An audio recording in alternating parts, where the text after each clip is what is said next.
காட்ட தாமதம் வேண்டாமம்மா. ஓம் அமிர்தேஸ்வரி நமக. ஓம் நம சிவாயா.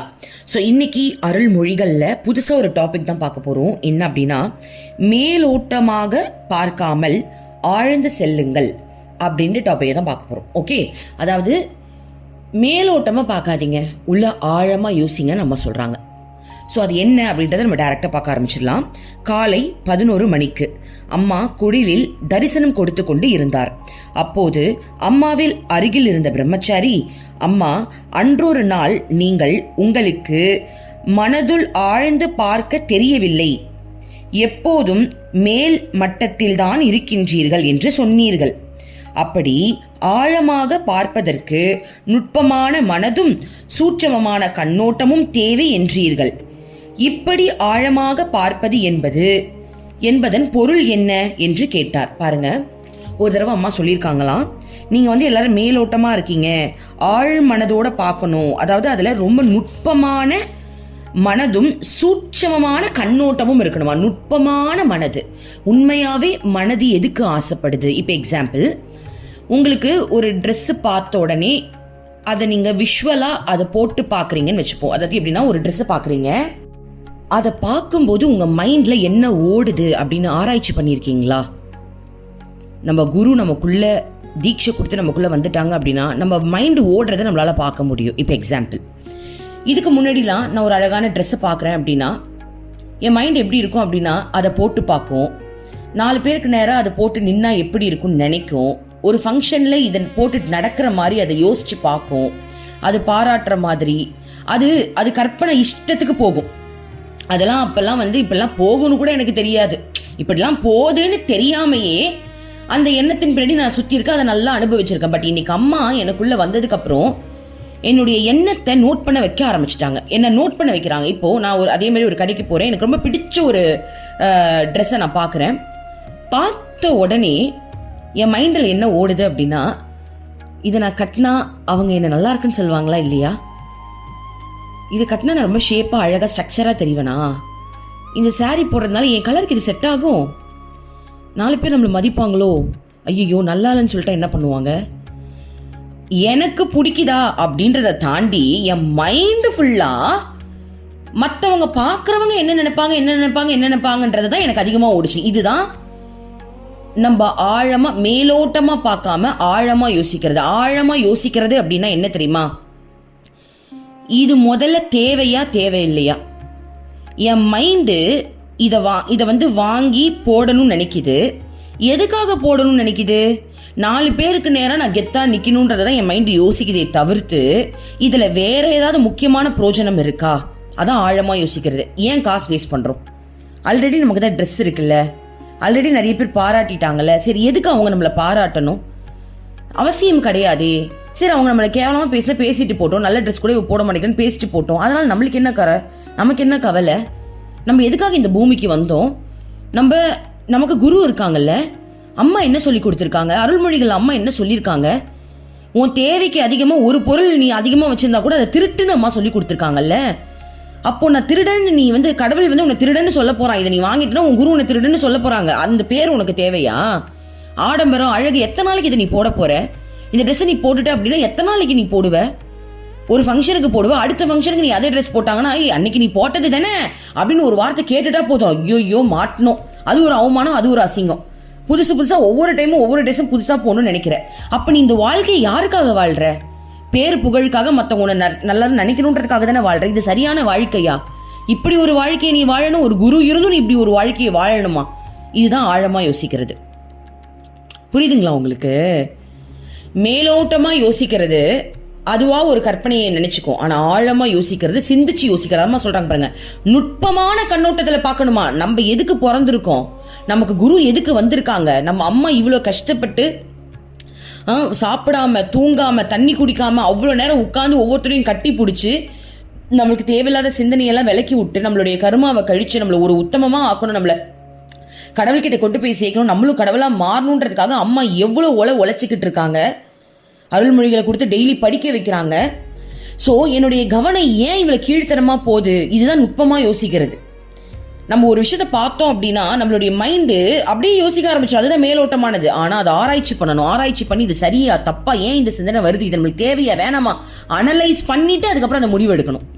அதை தான் அம்மா இதுல சொல்ல வராங்க நான் நினைக்கிறேன். பட் நம்ம படிச்சு பார்க்கும்போது இன்னும் ஆழமா நம்மளுக்கு புரியும். ஓகேவா? அப்படிப்பட்ட ஆழமான நுட்பமான மனதுடன் சூட்சமமான கண்ணோட்டத்தோடு நாம் பார்க்க வேண்டும் அப்படின்னு அம்மா சொல்றாங்க. ஓகே, அடுத்தது பார்ப்போம். அம்மா,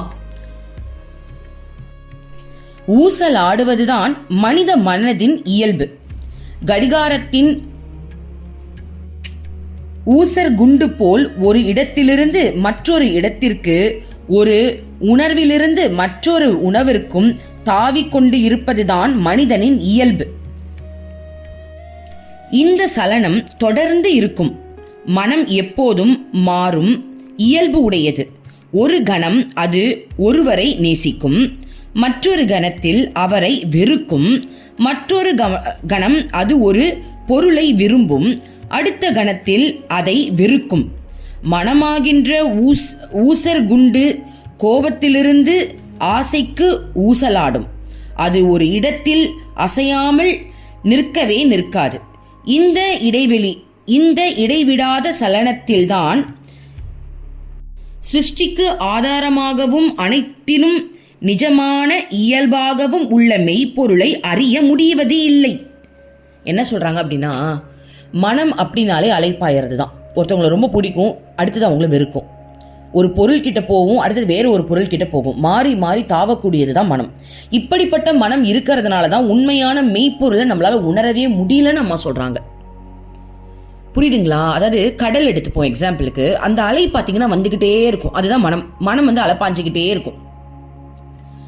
மனம் அந்த அலையிலேயே இருந்துட்டோம் அப்படின்னா ஆழ் கடலுடைய அமைதி நம்மளுக்கு உணராமலே போயிடுவோம். அந்த ஆழ் கடல் இருக்கு இல்லையா, அதுதான் நம்ம இறைவன் நம்ம அடைய வேண்டிய இடம். ஆனா இந்த அலைக்கு நம்ம இம்பார்ட்டன்ஸ் கொடுத்துக்கிட்டு இந்த அலையிலேயே நம்ம குதிச்சுக்கிட்டு அது உள்ள போறப்ப நம்மளும் போறது, அது வெளில நம்மளை தூக்கி போறப்ப நம்மளும் விழுறது, அந்த அலையிலேயே துளி குடிச்சிட்டு உட்காந்துட்டு இருந்தோம் அப்படின்னா உண்மையை நம்மளால பார்க்க முடியாது. அந்த ஆழ் கடல்ல என்ன இருக்குன்னு நம்மளுக்கு தெரியாமையே போயிடும். மீன் பிடிக்க போறவங்க அலையை பார்த்துட்டு ஐயோ அலை உள்ள போகுது நம்மளும் போவோம், ஐயோ அலை வெள்ள தள்ளுது நம்மளும் வெளில வரோம்னா மீன் பிடிக்க முடியுமா? முடியவே முடியாது. அந்த அலையை கடந்து அவங்க உள்ள போனா மட்டும்தான் அந்த ஆழ்கடல்ல அந்த மீனை பிடிக்கவே முடியும். அதே மாதிரிதான் மனம் என்னும் அலையில நீ இருக்கிறதுனால மட்டும்தான் கடவுள் என்னும் மெய்ப்பொருளை உன்னால காண முடியாம இருக்குன்னு அம்மா சொல்றாங்க. இந்த எண்ணம் அலைகள் மற்ற எல்லாவற்றையும் பனி படலம் போல் மறைக்கின்றன. அதனால் எதையும் தெளிவாக காண முடியாமல் போகிறது. இது மூடு பனி, நம் பார்வையை மறைப்பது போன்றது. நாம் அங்கு ஏதோ ஒரு பொருள் இருக்கிறது என்பதை தெரிந்து கொள்ளாமல் அலட்சியமாக திரிகிறோம். நாம் அங்கு ஏதோ பொருள் இருக்கிறது என்பதை தெரிந்து கொள்ளலாம், ஆனால் அது என்ன என்று என்பதை தெளிவாக காண முடியாது. இருப்பினும் நமது பார்வையில் உள்ள குறைபாட்டை உணராமல் நாம் தெரிந்து கொண்டதை வைத்துக்கொண்டு நமது கருத்துக்களை கூறுகின்றோம். அதனால் தவறான முடிவுகளை எடுத்து பிழைப்பட்ட தகவல்களை கொண்டிருக்கிறோம். பாருங்க, அம்மா சொல்றாங்க, முதல்ல ஒரு விஷயத்த நீ ஆழமா பார்க்காம மேலோட்டமா பார்க்கறதுனால தவறான முடிவுகளை நிறைய எடுக்கிற. ஸோ அதனால நிறைய தவறான பிழைகள் நாங்க நடக்குதுன்றாங்க. இப்ப அம்மாவே எடுத்துக்கோங்க. நம்மளே கற்பனை பண்ணிப்போம் தெரியுமா சில விஷயங்களை. இன்ட்யூஷன் அப்படின்ற பேர்ல அம்மா இதுதான் சொல்றாங்க, அம்மா எனக்கு கொடுத்துட்டாங்கப்பா, ஐயோ அம்மா தான் இது எனக்கு கொடுத்துட்டா. இப்போ ஒரு எக்ஸாம்பிள், நீங்க ஒரு பிசினஸ் பண்ணணும்னு நினைச்சிட்டு இருக்கீங்க. திடீர்னு யாரும் உங்ககிட்ட பிசினஸ் பண்ணலான்னு ஒரு விஷயத்தை பத்தி பேசுறாங்க. உடனே உங்க மனம் சொல்லுது, இது அம்மா நம்மளுக்கு கொடுத்துட்டாங்க, அம்மாவே நம்மளுக்கு இது கண்ணில் காட்டியிருக்காங்கன்னு தோணுதுன்னு வச்சுப்போம். Okay fine. ஆனா அது உண்மையாவே அம்மா தான் கொடுத்தாங்களா, இல்ல நேரம் நம்மளுக்கு அதை இழுத்துட்டு நம்ம கிட்ட போட்டுருச்சா? அப்ப நம்ம யோசிக்கணும். நம்ம அம்மா உயிரோட தானே இருக்காங்க, குருவா இருக்காங்க தானே. நேரா போய் அம்மா கிட்ட கேட்கணும், அம்மா நான் பிசினஸ் பண்ணணும்னு ஆசைப்பட்டேன், திடீர்னு ஒருத்தவங்க என்கிட்ட இந்த பிசினஸ் பண்ணலான்னு சொல்றாங்க, உண்மையாவே இது நீ எனக்கு கொடுத்ததா இல்ல என் கர்மா இதுல மாட்டி விடுறதுக்கு ட்ரை பண்ணுதா, நீ என்ன சொல்றம்மா அப்படின்னு டைரக்டாவே அம்மாட்ட கேட்டுடலாம். அம்மாட்ட கேட்டோம் அப்படின்னா இது வரைக்கும் நான் பார்த்த வரைக்கும் என் கூட இருக்கிறவங்களுக்குலாம் என்ன பதில் தெரியுமா அம்மா சொல்லியிருக்காங்க, யோசிச்சு பண்ண, சிந்திச்சு பண்ணுங்கன்னு அம்மா சொல்லியிருக்காங்களே தவிர்த்து நான் கொடுத்த நீ பண்ணுன்னு சொன்னதே இல்லை. சிந்திச்சு பண்ணுங்க அப்படின்னா யோசி, நானா கொடுத்த நீ யோசி, உனக்கு வேணுமா வேணாமா நீ யோசி. அப்ப நான் யோசிச்சு பாக்குறேன் அப்படின்னா அம்மா எனக்கு வேண்டாமா, ஏன்னா எனக்கு உன்னை ரொம்ப பிடிக்கும், உன்னை பற்றி யூடியூப்பில் பேசுறது தான் எனக்கு பிடிச்சிருக்கு. இதை தாண்டி வேற விஷயத்தில் எனக்கு கவனம் வேணாம்மா. எனக்கு இருக்க சாப்பாடு, தங்க இடம், சாப்பிட உணவு, இப்போ என்ன இதை தாண்டி எனக்கு வேணும்? குடும்பத்தை ஓட்டுறதுக்கு காசு, இது இருக்குல்லம்மா. இதுக்கு மேலே என்னம்மா வேணும்? நான் உன்னையே நினச்சி வாழ்ந்துக்கிட்டு இருக்கேனேம்மா. இப்படிதான் எனக்கு தோணுது. சில பேர் இப்பயே உடம்பு சரியில்லைன்னா கடைசி காலத்தில் யார் நம்மளை காப்பாற்றோன்னு சேர்த்துலாம் வைக்கிறாங்க. ஓகே, அது அவங்களுடைய விருப்பம், வச்சுட்டு போட்டோம். நான் அந்த மாதிரி வச்சிருக்கேன்னா என்னை கேட்டீங்க அப்படின்னா நான் அந்த மாதிரிலாம் உண்மையாகவே வச்சில்ல. ஏன் அப்படின்னா, மா உன் விருப்பப்படி என் வாழ்க்கை நடக்கட்டும்மா. ஒவ்வொரு நிமிஷமும் நான் உனக்காக வாழ்கிறேன். எனக்கு சேஃப்டினா என்னுடைய சேஃப்டியே நீ தாம்மா. நீ சொல்றத நான் கத்துக்கிறல, அதுதாம்மா எனக்கு சேஃப்டி. நீ சொல்றத நான் ஃபாலோ பண்றலம்மா, அதுதாம்மா என்னோட சேஃப்டி. அதை தாண்டி ஒருவேளை ஃபியூச்சர்ல ஹார்ட் அட்டாக் வந்துருமோ, நான் கொஞ்சம் பணம் சேர்த்து வச்சுக்கிறேன். ஃபியூச்சர்ல என் பசங்களுக்கு கல்யாணத்துக்கு காசு சேர்க்கணுமோ, அதை நான் சேர்த்து வச்சுக்கிறேன். ஓகே, அதெல்லாம் சராசரி மனுஷங்க பண்ற விஷயங்கள், சத்தியமா தப்பே கிடையாது. ஆசிரமத்துல நிறைய சுவாமிஜி என்கிட்டயே சொல்லியிருக்காங்க, சேர்த்து வைங்க கிருத்திகா. என்ன கிருத்திகா நீங்க இப்படி இருக்கீங்க? பக்தின்ற பேர்ல என்ன நீங்க சம்பாதிக்கிறதுலாம் வேணான்றீங்க, என்ன தூக்கி தூக்கி கொடுக்குறேன்றீங்க. அது ஓகே, அவங்க பிராக்டிக்கலா பேசுறாங்க, ஓகே பிராக்டிக்கலா சொல்றாங்க எல்லாருக்கும். பட் நான் ஆழமா அம்மா கிட்ட முழுகணும்னு நான் நினைக்கிறேன். அவங்க மட்டும் எல்லாத்தையும் திறந்துட்டு அம்மா கிட்ட போய் உட்காந்துப்பாங்களாம், நம்ம கிட்ட அட்வைஸ் பண்ணுவாங்களாம். ஏன் நான் மட்டும் திறந்துட்டு அம்மா கிட்ட போய் உட்காரக்கூடாதா? ஏன் பக்தி வேற. ஸோ அவங்கவுங்க பக்தியை பொறுத்து தான் இது, அவங்கவுங்க பக்தியை பொறுத்தது தான். என்னுடைய பக்தி பொறுத்த வரைக்கும் நான் அம்மாட்ட என்ன சொல்றேன் அப்படின்னா, அம்மா ஒரு நிமிஷம் விடாம நான் உன்னை நினைச்சுக்கிட்டே இருக்கணும். உனக்காக ஏதாவது நான் ஒரு வேலை செய்யறேன்னா அது உனக்கான வேலையா இருக்கணும். உனக்குள்ள நான் ஆழமா முழுகணுமா. நான் நினைச்சதான் உண்மையா இப்ப கூட எனக்கு கவுன்சிலிங் எடுங்க, நான் உங்களுக்கு காசு கொடுக்குறேன்னு கூட சொல்றாங்க. எனக்கு என்ன தோணுதுன்னா, நான் பேசி உங்களுக்கு என்ன ஆக போகுது? நீங்க என் அம்மாட்ட வந்தீங்கன்னா உங்களுக்கு எல்லாமே கிடைக்கும், பொக்கிஷமே கிடைக்கும், உங்களுக்கு எல்லாமே கிடைக்கும். எனக்கு எப்படி சொல்றதுன்னு எனக்கு தெரியல.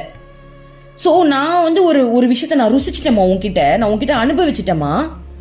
நான் அதை மறைச்சிட்டு ஒருத்தவங்க கிட்ட என்கிட்ட வராங்க, வாங்கப்பா என்கிட்ட வரீங்களா, ஓ இதை உங்களுக்கு சொல்லணுமா, சரி வாங்க இந்த ப்ராக்டிஸ் பண்ணுங்க உங்களுக்கு நடந்துரும் எனக்கு சொல்றது அவங்கள ஏமாத்துற மாதிரி இருக்கு. எனக்கு எப்படி இருக்குன்னா, அம்மா நான் உங்ககிட்ட அந்த ருசியை அனுபவிச்சிட்டேனா, எனக்கு நீ எல்லாமே பண்றியா, மேஜிக் மிராக்கிள் பண்றியா. இப்போ கூட பாருங்க, என் பைக் சாவி தொலைஞ்சிருச்சு. கடைசியில் பைக்லேயே அம்மா சொல்லி வச்சிருந்தேன், அது ஒரு பெரிய கதை. நான் ப்ரேயர் பண்ணிக்கிட்டே அம்மா பைக்கு சாவியை தொலைச்சிட்டேம்மா, நான் எடுத்து என் பேக்கில் போட்டது நல்லா ஞாபகம் இருக்கு. ஆனால் பைக் சாவியை காணும், எங்கே விழுதுன்னு தெரியல. நான் அம்மாட்ட பிரார்த்தனை பண்ண, அம்மா உனக்கு தான், நீ தான் என் குருவாச்சு, இந்த ஒரு வாட்டி எனக்கு மேஜிக் பண்ணுமா அம்மா. அம்மா பைக்லேயே இல்லைன்னா அந்த பைக் சாவி சொல்லி வச்சிருமா ப்ளீஸ்மா ப்ளீஸ்மா. சத்தியமாக கெஞ்சிட்டே போனேன்டா. எனக்கு பைக்லேயே சாவி இருந்தது, இதில் ஸ்டாண்டில் பார்த்தீங்கன்னா என் பைக்லேயே சாவி சொருவி இருந்தது. நான் கேட்ட மாதிரி அம்மா பண்ணியிருந்தாங்க. ஓகே, ஸோ இவ்வளோ விஷயம் எனக்கு நடக்கும்போது நான் என் அம்மாவை தானே கை காட்ட முடியும். இத்தனை நாள் எனக்கு என் குரு இல்லை, அதனால நம்ம லா ஆஃப் அட்ராக்ஷனை கை காட்டிட்டு இருந்தோம்.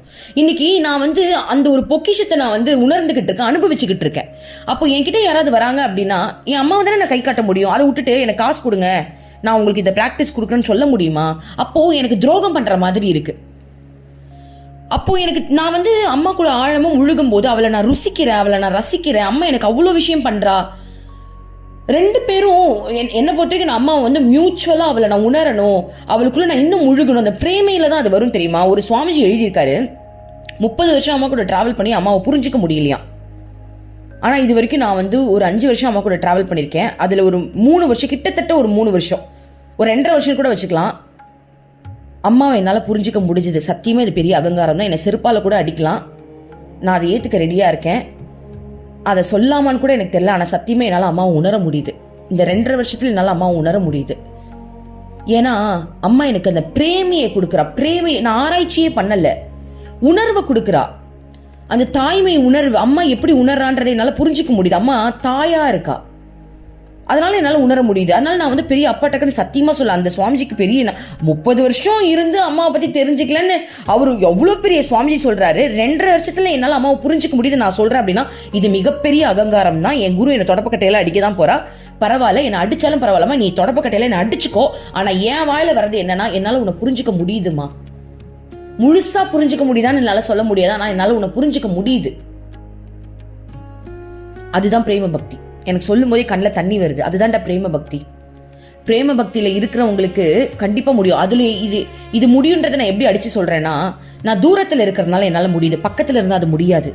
ஏன்னா பக்கத்துல இருந்தா அம்மா ஒவ்வொரு டைமும் ஒவ்வொரு மாதிரி பிஹேவ் பண்ணுவாங்க, நம்மளுடைய மனம் மாறிக்கிட்டே இருக்கும். ஒரு நேரம் அம்மா எல்லாம் தெரிஞ்ச மாதிரி பேசுவாங்க, ஒரு நாள் எல்லாம் தெரியாத மாதிரி பேசுவாங்க.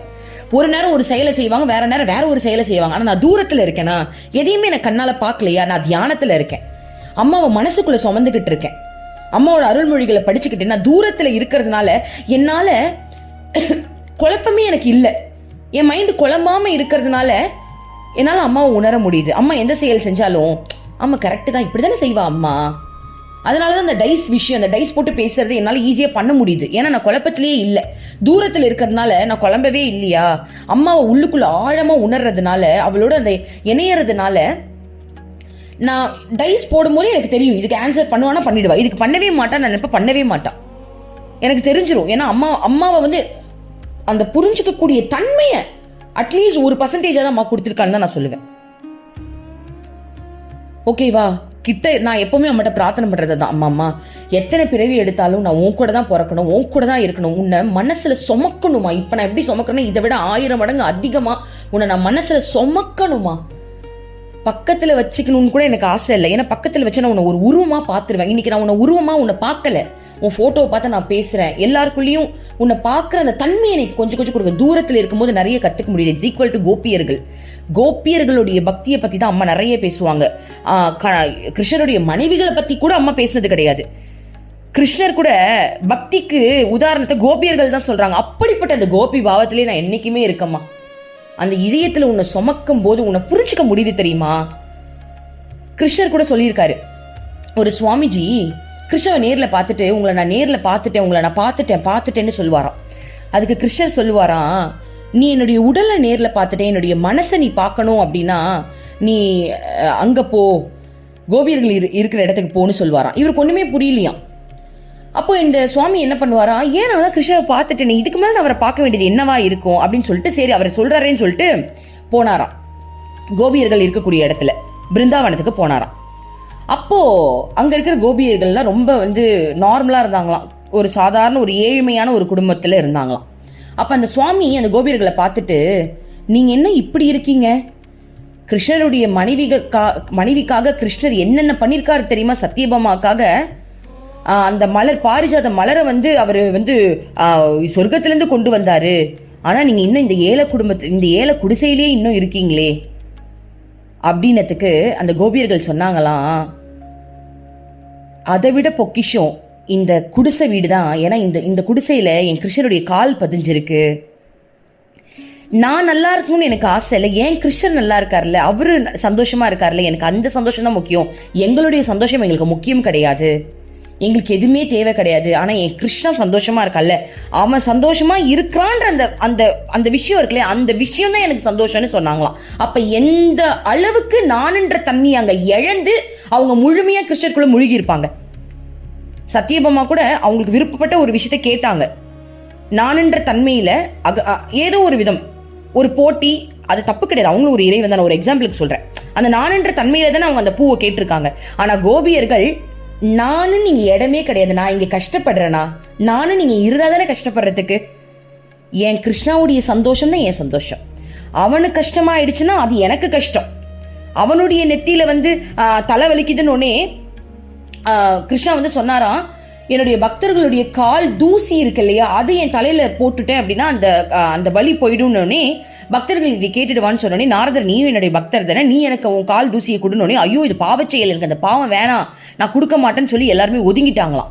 கோபியர்கள் கிட்ட வந்த உடனே எல்லாருமே காலில் இருக்கிற அந்த தூசியை எடுத்து கிருஷ்ணருக்கு போய் கொடுங்கன்னு சொன்னாங்களாம். அப்ப நாரதர் சொன்னாரா, இது எவ்வளவு பெரிய பாவச்செயல் தெரியுமா, இதுக்கு உனக்கு நரக தண்டனை தான் கிடைக்கும் அப்படின்னு சொன்னாராம். உன்னுடைய பாத தூசியை நீ அவருடைய தலையில போட்டனா உனக்கு நரகம் கிடைக்கும்னு சொன்னதுக்கு கோபியர்கள் சொன்னாங்களாம், நான் நரகத்துல இருந்தாலும் பரவாயில்ல, ஆனா என் கிருஷ்ணாவுடைய தலைவலி சரியாவதில்லை, எனக்கு அது போதும், என்னை நரகத்துல போடுங்கன்னு சொன்னாங்களாம். அப்ப நானுன்ற தன்மையை அவங்க இழந்ததுனாலதான் எனக்கு வலிச்சாலும் பரவாயில்ல, நான் ஏழையா இருந்தாலும் பரவாயில்ல, நான் கஷ்டப்பட்டு இருந்தாலும் பரவாயில்ல, நானுன்ற தன்மை இருந்தாதானே எனக்கு அது வலிக்க போகுது. நான் நானாவே இல்லையே, என்னுடைய மனம் முழுக்க கிருஷ்ணர் கிட்ட தானே இருக்கு, அவன் சந்தோஷம் தான் என் சந்தோஷம், அவன் கவலை என்னுடைய கவலைன்னு தூரத்துல இருந்ததுனால மட்டும்தானே அந்த ஆழமான புரிதல் அவங்களுக்கு இருந்தது. அதனால தான் நான் எப்பவுமே அம்மாட்ட சொல்வேன், அம்மா என்னை அந்த கோபி பாவத்திலே வச்சிருமா, எத்தனை பிறவி எடுத்தாலும் சரி என்னை தூரத்துல வச்சுக்கோ. இப்ப எப்படி இருக்கு, இது எனக்கு சூப்பர். அடிக்கடி அம்மாவை பாக்குறேன். அது ஏன்னா என்ன நான் சுத்தம் படுத்துறதுக்காக. அம்மாவை பார்ப்பேன், கட்டி பிடிப்பேன், நான் வீட்டுக்கு வந்துடுறேன். என்ன ரொம்ப சுத்தம் பண்றாங்க அம்மா, அது ஓகே. ஆனா உன் கூடயே இருந்தேன்னா என்னை குழப்பி விட்டுறாத. 30 வருஷமா உன் கூட இருந்து ஒன்னும் புரிஞ்சுக்கலன்றாங்க. ஆனா நான் கோபி பாவத்துல இருக்கும் போது என்னால உன் கூட கலக்க முடியுதுமா. அப்படிப்பட்ட நிலைய எங்களுக்கு நீங்க கொடுங்க. ஸோ இப்போ எதுக்காக இவ்வளோ பெரிய டாபிக் நம்ம இப்போ எதுக்கு வந்தோம்? நுட்பமாக யோசிக்கணும், நுட்பமாக ஆழமாக சிந்திக்கணும்னு அம்மா சொல்கிறாங்க இல்லையா, அதுக்குள்ளே வந்து தான் இதுக்குள்ளே வந்தோம். அதாவது சில விஷயங்களை அம்மா சொல்கிறாங்க பாருங்க, இதில் ஒரு லைன் சொல்லியிருக்காங்க பாருங்க, நீ ஒரு விஷயம் உனக்கு ஒரு பொருள் தெரியுது, ஆனால் அதுக்குள்ளே நீ ஆழமாக ஊடுருனா மட்டும்தான் அதோடைய உண்மைத்துவம் உனக்கு தெரியும், இல்லைனா நீ செய்கிற விஷயங்களை பிழையாயிடும்னு சொன்னதால தான் இந்த கான்செப்டுக்கே வந்தோம். சில பேர் இன்ட்யூஷன் சொல்லிக்கிட்டு அம்மா சொல்லிட்டாங்க நினைச்சுக்கிட்டு சில விஷயங்கள் பண்றாங்க இல்லையா, அதுவும் தவறுதான். ஏன்னா ஒரு இன்ட்யூஷன் உனக்கு வருது அப்படின்னா உன்னுடைய ஆசையை மையமா வச்சு கூட அது உனக்கு வந்திருக்கும். முதல்ல உனக்கு ஆசையே இருக்கக்கூடாது. நீ ஒரு இன்ட்யூஷன் நீ ஃபாலோ பண்ணணும் அப்படின்னா உனக்கு ஆசையே இருக்கக்கூடாது. அதனாலதான் இந்த இன்ட்யூஷன் எனக்கு நிறைய வரும். அந்த இன்ட்யூஷன் நான் உடனே அம்மா கிட்ட கேட்பேன், அம்மா இந்த மாதிரி எனக்கு மைண்ட் வருது, இது நீ எனக்கு இன்ட்யூஷனா கொடுத்தியா இல்லையா, ஆசையின் விளைவாக இது வருதுன்னு அம்மாட்ட டைரக்டா போய் கேட்டுருவேன்.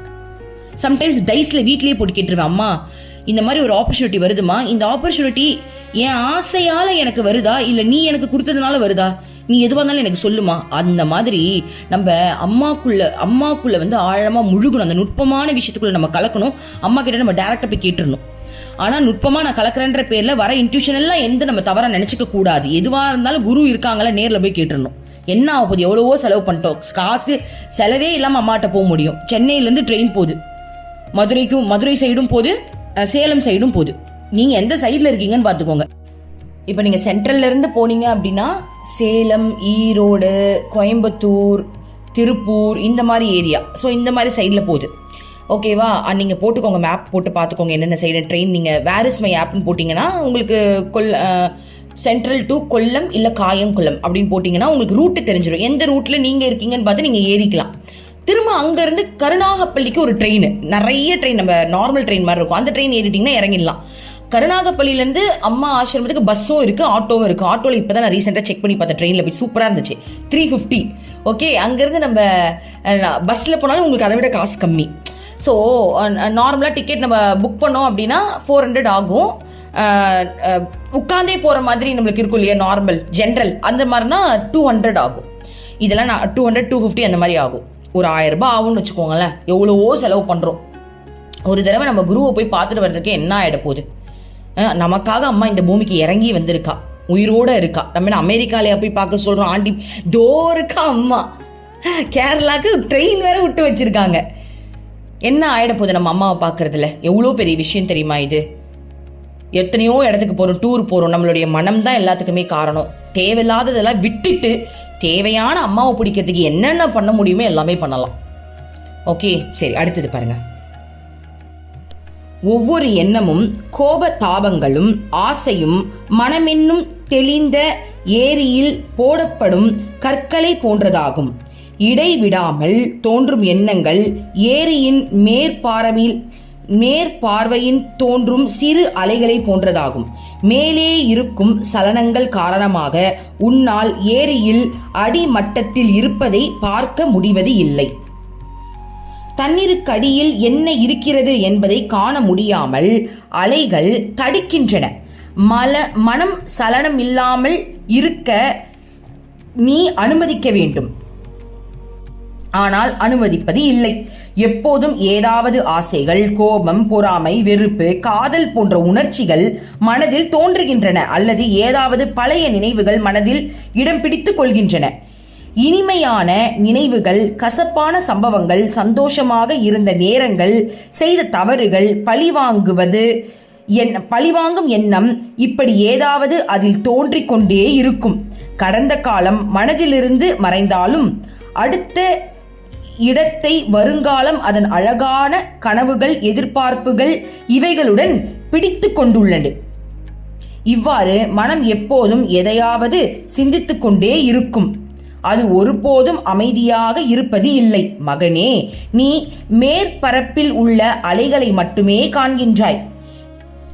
மேலே உள்ள அசைவுகள் காரணமாக ஆதாரமான அடிப்படையும் அசைகின்றன என்று தவறாக எண்ணுகின்றாய். ஆனால் அடிப்பகுதியான நிலம் அசைவற்று இருக்கிறது. அது எங்கும் அசைய முடியாது. மனதின் மேற்பார்வையின் ஏற்படும் அசைவுகளான எண்ண அலைகளையும் உணர்வுகளையும் நீ மனதிற்கு ஆதாரமாக உள்ள அசையாத வஸ்துவின் மேல் சுமக்கிறாய். அசைவுகள் மேற்பரப்புக்கே உரியது. அதாவது மனதளவில்தான் அசைவுகள் உள்ளன. அதற்கு மனதின் ஆதார வஸ்துவிற்கும் எந்த விதமான சம்பந்தமும் கிடையாது. ஆனால் ஆதாரமாக இருக்கும் அசையாத வஸ்துவை காண மேல் பாகம் ஆடாமல் அசையாமல் இருக்க வேண்டும். மேற்பரப்பில் உள்ள அலைகள் ஓய வேண்டும். அலைப்பாய்ந்து கொண்டிருக்கும் மனம் அமைதி அடைய வேண்டும். இவ்வாறு மனதை அமைதிப்படுத்துவதே ஆழ்ந்து பார்ப்பதாகும். ஒருமுறை இந்த சலனமற்ற நிலையை அடைந்து விட்டால் மேல் பரப்பை ஊடுருவி ஆழ்ந்து தெளிவாக பார்க்க முடியும். தெளிவற்ற பிரதிபிம்பங்களை அப்போது காணமாட்டாய். மனதின் ஆதார வஸ்துவான மெய்ப்பொருளை தரிசிப்பாய். எல்லா சந்தேகங்களும் அப்போது அகலும். அந்த தருணத்தில் அதுவரை நிகழ்களையும் பனிபடர்ந்த உருவங்களையும் உருவம் மாறிய தோற்றங்களையும் பார்த்து கொண்டு இருந்ததை உணருவாய். அப்போதுதான் உனது அறியாமையை நீ அறிவாய். இந்த நிலையை அடைவதற்கு முன்னே கூட நான் அறியாமையில் இருக்கிறேன் என்று நீ சொல்லலாம். ஆனால் அதை உண்மையில் நீ உணர்ந்திருக்க மாட்டாய். எப்போதும் உன்னை உணர்ந்த நிலையில் எல்லாவற்றின் உண்மையான இயல்பை காண்பதே ஆழ்ந்து பார்ப்பதாகும். உண்மையான யோகிகளின் கண்களை பார். அவர்களது கண்களுக்கு ஊடுருவி பார்க்கும் சக்தி உண்டு. உண்மையான யோகிகளுக்கு ஊடுருவி பார்க்கும் சக்தி உண்டு. அவர்கள் உங்களை பார்க்கும் போது உனது தெளிவற்ற மாய தோற்றத்தை பார்ப்பது இல்லை. அவர்கள் உன்னை ஊடுருவி பார்க்கிறார்கள். உனது எல்லையற்ற ஆன்மாவை அவர்கள் காண்கின்றார்கள். அவர்கள் அகங்காரம் நிறைந்த உனது வெளி தோற்றத்தில் அப்பால் இருப்பதை காண்கின்றார்கள். அவர்கள் வெளியே நடக்கும் நாடகத்தை காண்பது இல்லை. அதற்கு ஆதாரமாக இருக்கும் அசைவற்ற மேடையை காண்கின்றார்கள். நாடகத்தை அவர்கள் நாடகமாக தான் காண்கின்றார்கள். அதை உண்மையாக கருதுவது இல்லை. நாடகம் என்பது எப்போது வேண்டுமானாலும் நின்று போய்விடும். ஆனால் மேடை அப்படியே இருக்கும். நாடகத்தை அவர்கள் பார்த்து ரசிக்கிறார்கள். ஆனால் அத்துடன் ஒன்றி விடுவது இல்லை. அப்போது நேரம் பகல் 11:45. தரிசனம் தொடர்ந்து நடைபெற்று கொண்டிருந்தது. பிரம்மச்சாரிகள் பாடிக்கொண்டு இருந்தார்கள் அப்படின்னு இந்த டாபிக் அதோட முடிக்கிறாங்க. சரி, இப்ப பாருங்க, இதை நம்ம நல்லா இப்ப பார்க்கலாம். அதாவது என்ன அப்படின்னா, மகான்களை பத்தி அம்மா சொன்னாங்க. மகான்கள் பாருங்க, உன்னை பாக்குறது இல்லை, உன்னை ஊடுருவி பாக்குறாங்கன்றாங்க. இப்ப எடுத்துக்கோங்க, அம்மாவை எடுத்துக்கோங்க. நான் முதல்ல போனேன். அம்மா என்னை அப்பயே ராதையா தான் பார்த்துருக்காங்கன்னு இப்பதான் எனக்கு புரியுது. அப்ப எனக்கு ராதனா யாருன்னு கூட தெரியாது. ராதையா கேள்விப்பட்டிருக்கேன், நாடகத்திலலாம் வரும் இந்த கிருஷ்ணா ராதா, இந்த ஒரு பொண்ணு எப்ப பார்த்தாலும் கிருஷ்ணவை சீண்டிக்கிட்டே இருக்குமே, அப்படின்னா கிருஷ்ணன் கூட எனக்கு யாருன்னு தெரியாது. ஆனா அன்னைக்கு அம்மா என்னுடைய ஆத்மா என்ன ஆத்மான்றதை புரிஞ்சுக்கிட்டாங்க. என்னை பார்த்த உடனே அம்மாவுக்கு தெரிஞ்சிருச்சு இவ ராதை வந்திருக்காள். ஆனா எனக்கு தெரியல, என்னுடைய அகங்காரத்தை அம்மா பார்க்கவே இல்லை. ஆனா அப்பெல்லாம் நான் அகங்காரமே உருவெடுத்து இருந்தேன். என்னை பத்தி சீன் போடுறது, பரப்புறது, பேசுறது, அப்படியே நான் அப்படியே டாப்பு டக்கர்ன்னு நினைச்சுக்கிட்டு தான் நான் அப்பெல்லாம் இருந்திருக்கேன். ஆனா அம்மா என்னுடைய மேலோட்டமா இருக்கக்கூடிய விஷயத்த பார்க்கவே இல்லை. என்னோட ஊடுருவி என்னை பார்த்து அதற்கான வழியை எனக்கு அமைச்சு கொடுத்துக்கிட்டே இருந்தாங்க. அதுதான் மகானுடைய பார்வை. இப்ப அம்மா நமக்கு என்ன சொல்றாங்க அப்படின்னா, உனக்குள்ள ஆழமா சில விஷயங்கள் இருக்கு. நீ கடவுள், நீ தெய்வ தன்மை நிறைஞ்ச, நம்ம எல்லாருமே தெய்வ தன்மை கொண்டவங்க, தெய்வத்துடைய தன்மை கொண்டவங்க. நமக்குள்ள கருணை இருக்கு, நமக்குள்ள நல்ல குணம் இருக்கு. நம்ம குழந்தையா இருக்கும் போது பாருங்க, ஒரு நாய்க்கு அடிபட்டா கூட நம்ம வருத்தப்படுவோம். இன்னைக்கு அந்த நாயை நம்ம கல்லால் அடிக்கிற அளவுக்கு மாறி இருக்கும் மனுஷனுடைய தன்மை சொல்றேன். அப்ப அந்த தூய்மை மறைஞ்சு போகுது இல்லையா? எப்படி மறைஞ்சது? சின்ன வயசு என் குழந்தை அன்னைக்கு பாக்குறேன், ஒரு பன்னிக்கு அடிபட்டுருச்சு. அது ரொம்ப கஷ்டமாயிடுச்சு. அதை கட்டி தூக்கிட்டு போறாங்க. ஏன்னா அதை சமைச்சு சாப்பிடலான்ட்டு பைக்ல. நான் அதை பார்த்தோம். அதை பார்த்துட்டு என் பொண்ணு ரொம்ப அன்னைக்கு சாப்பிடவே இல்லை. ஏமா சாப்பிடலன்னு கேட்டேன். இல்லைம்மா அந்த பன்னியை கட்டி தூக்கிட்டு போனாங்களே, எனக்கு அதை பார்த்தோன்னு கஷ்டமாயிடுச்சு அப்படின்னா, அந்த குழந்தை தன்மையா இருக்கும்போது அவளுடைய உண்மையான மனதுடைய வெளிப்பாடு ஈஸியா வெளில வருது. இதுதான் அந்த குழந்தையோட தன்மை. இதுவே வளர்ந்ததுக்கு அப்புறம் அது எப்படி இருக்கும் நமக்கு தெரியாது. ஒரு நாய்க்கு அடிபட்டு எப்படி சொல்ற, ஒரு ஆட்டுக்குட்டியை வளர்த்து தான் பிள்ளையா வளர்த்த ஒரு குழந்தை இருக்குன்னு வச்சுப்போமே, அதே ஆடை பிற்காலத்தில் அது சாப்பிட்ற அளவுக்கு மாறிடுச்சு அப்படின்னா அதுதான் மேல் மனம். அந்த சின்ன வயசுல இருந்தது ஆழ்மனம், வளர வளர நிறைய பேரை பார்த்து பார்த்து மாறினது மேல் மனம்.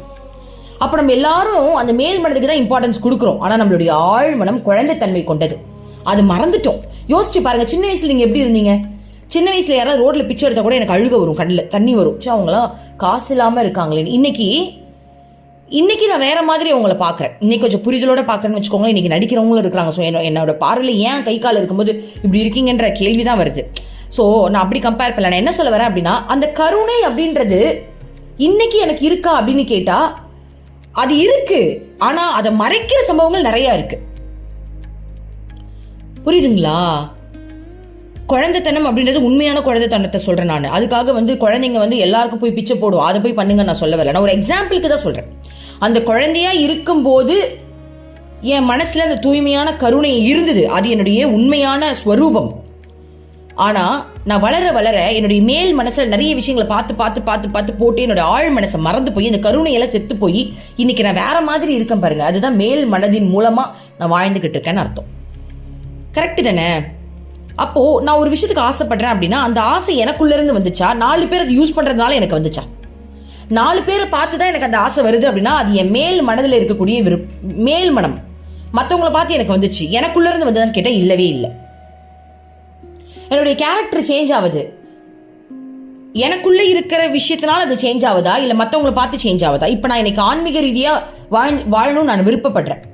இது எனக்குள்ள இருக்கிற மாற்றம் தான். மற்றவங்களை பார்த்து ஆசைப்படல. ஏன்னா மற்றவங்களை பார்த்து நான் ஆசைப்பட்டிருந்தேன் அப்படின்னா 1 மாசத்துல அது போயிருக்கும், 2 மாசத்துல அது போயிருக்கும். எனக்குள்ள இருக்கிற ஆசைன்றதை நான் உணர்ந்ததுனாலதான் அது நீடிக்குது. சோ ஆழ் மனதில் இருக்கக்கூடிய ஆசையின் வெளிப்பாடு ரொம்ப தீவிரமா இருக்கும், அது உங்களை விட்டு போகவே போகாது. ஆனா மேல் மனம் எப்ப வேணாலும் மாறும். திடீர்னு கோவப்படும், திடீர்னு சந்தோஷப்படும், அது மற்றவங்களை பார்த்து கூட மாறும்.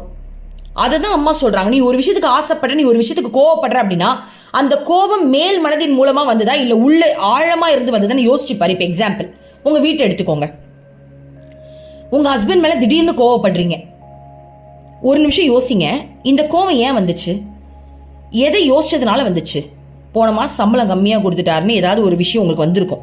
உடனே அவருக்கு பொறுப்பு இல்லை, அது இல்லை, இது இல்லை, அப்படி இப்படின்னு வெறி அவர் வீட்டுக்குள்ள வந்த உடனே உங்களுக்கு கத்தணும்னு ஒரு கோவத்தோட நீங்க பேசுறீங்க அப்படின்னா இது மேல் மனதினுடைய தாக்கம் அப்படின்றத நீங்க புரிஞ்சுக்கிட்டு, சே இப்ப எதுக்கு நம்ம இதெல்லாம் யோசிக்கிறோம்? இப்ப நம்ம கரண்ட் சுச்சுவேஷன்ல என்ன பண்ணிட்டு இருக்கோம்? அவர் வேலைக்கு போயிருக்கா, நம்ம வீட்டுல இருக்கோம். இப்ப ஏன் இந்த கற்பனை பண்ணோம்? இது எதுக்கு நமக்கு? அப்படி ஒரு தப்பு பண்ற மாதிரி இருந்ததுன்னா போய் உட்காந்து பேசலாமே. இப்ப நான் எதுக்கு கோவப்பட்டேன்? இதான் ஆழமா யோசிக்கிறது. புரியுதுங்களா?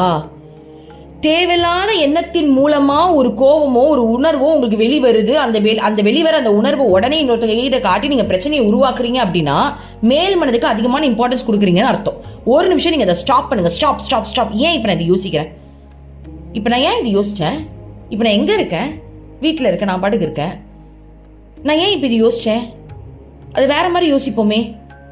அவங்க நம்மளுக்கு எவ்வளவு நல்லது பண்ணியிருக்காங்க, நமக்காக எவ்வளவு விட்டு கொடுத்துருக்காங்க. அவங்க நம்ம உட்காந்து பேச கண்டிப்பா கேட்பாங்க தானே, அன்பா பேசினா கேட்பாங்க தானே. ஸோ நம்ம இந்த மாதிரி தேவையில்லாம யோசிக்கிறத நிறுத்திட்டு அந்த அன்புக்குள்ள போய் அந்த அன்புக்குள்ள முழுகுவோம் அப்படின்னு ஆழமா யோசிக்கணும். ஒரு நிமிஷம் யோசிச்சு பாருங்க. இப்போ இவ்வளோ கோவம் வருது, நான் அவங்க வீட்டுக்கே வரல, ஏதோ ஒரு அடிபட்டுருச்சு, ஹாஸ்பிட்டலுக்கு போயிருக்காங்க, ஒரு ஃபோன் பண்றாங்கன்னா உங்களால தாங்க முடியுமா?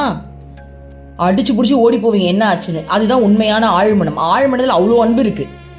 அப்ப ஏன் மேல் மனதில் வரக்கூடிய எண்ணங்களை வச்சு அவங்களை கழுவி ஊத்துறீங்க? நினைச்சு பாருங்க. இதெல்லாம் எனக்கே நடந்திருக்கு இந்த சம்பவம். திடீர்னு என் ஹஸ்பண்ட் மேல எனக்கு கோவம் வரும்.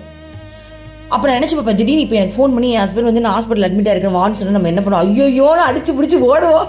அப்பதான் அந்த உண்மையான அன்பே வெளில வருது. அப்ப அது ஆழமா இருக்குல்ல, அதுதான் ஆழ்மனம். சோ ஆழமா உணரு, ஆழமா யோசி. மேல வர கண்ட எண்ணத்துக்காக நீ ஏன் உன் வாழ்க்கையை கெடுத்துக்கிற? நீ ஏன் உன்னுடைய கவனத்தை தசை திருப்புற? அது வேண்டாம். அதுக்குள்ள ஆழமா போ. அவங்களுக்கு உனக்கு எவ்வளவு பிடிக்கும், அப்படி எதுக்கு தேவையில்லாத இந்த வெறுப்பு அவங்க எல்லாம் முன்னால இருக்க முடியுமா? இருக்க முடியாதுல்ல. அப்ப அன்பு இருக்குல்ல, அந்த அன்புக்கு இம்பார்ட்டன்ஸ் கொடு. புரியுதுங்களாடா? நம்ம ஒவ்வொரு விஷயத்துலயும் இது யோசிக்கணும். ஒரு கம்பெனில வேலை செய்யறீங்க, திடீர்னு கம்பெனில இருக்க மேனேஜர் திட்டாங்க, வேலையை விட்டு நிக்கிறீங்க. எதுக்கு நிக்கணும்? திட்டினாங்க, அவ்வளவுதானே. ஆனா இந்த கம்பெனி மூலமா உனக்கு வாழ்க்கையில எவ்வளவு விஷயம் நடக்குது, உனக்கு மாசம் சம்பளம் வருது, உன் குடும்பத்தை நீ ரன் பண்ணிக்கிட்டு இருக்க. இதை விட்டு வெளில வந்தா வேற ஏதாவது ஆப்பர்ச்சுனிட்டி உனக்கு இருக்கா? இருக்குன்னா ஓகே, அது கூட சண்டை போட்டுலாம் வெளில வராத. இருக்கு அப்படின்னா கௌரவமா சொல்லிட்டு நீ வெளில வா. அந்த எமோஷனல் ஃபீலுக்காக நீ வெளில வர அப்படின்னா அது மேலோட்டமான மனம். அதுக்கு நீ ஏன் இம்பார்ட்டன்ஸ் கொடுத்த? ஆழமா யோசிச்சுப்பாரு, ஆழமா யோசி. இந்த கம்பெனி மூலமா வாழ்க்கையில எவ்வளவு மாற்றங்கள் நடந்திருக்கு, எவ்வளவு விஷயம் நடந்திருக்கு. வேற கம்பெனிக்கு போறேன்னு சொல்றியா, அது உனக்கு செட் ஆகுமா?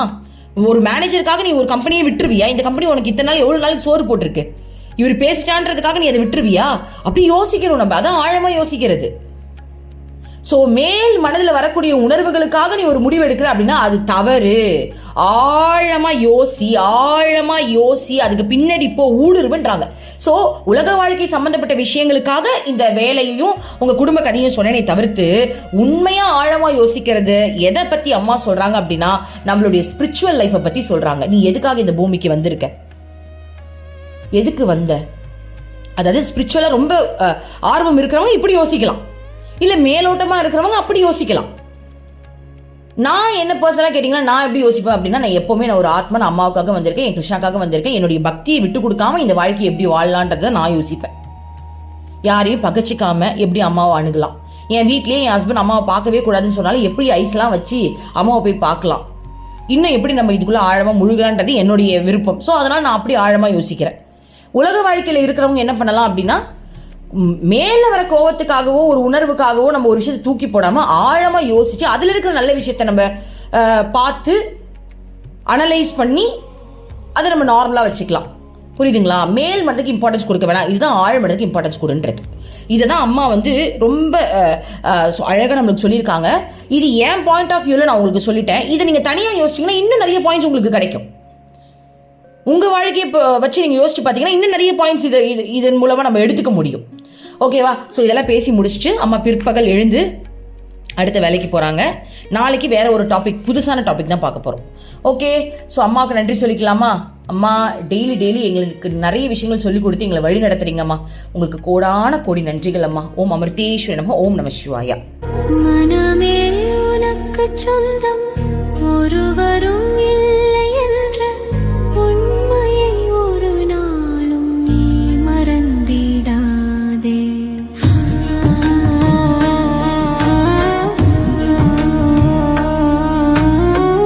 அர்த்தமற்ற கர்மங்களை செய்து கொண்டே சம்சாரத்தில் பயனின்றி நீயும் வீணாய் அலைகின்றாயே.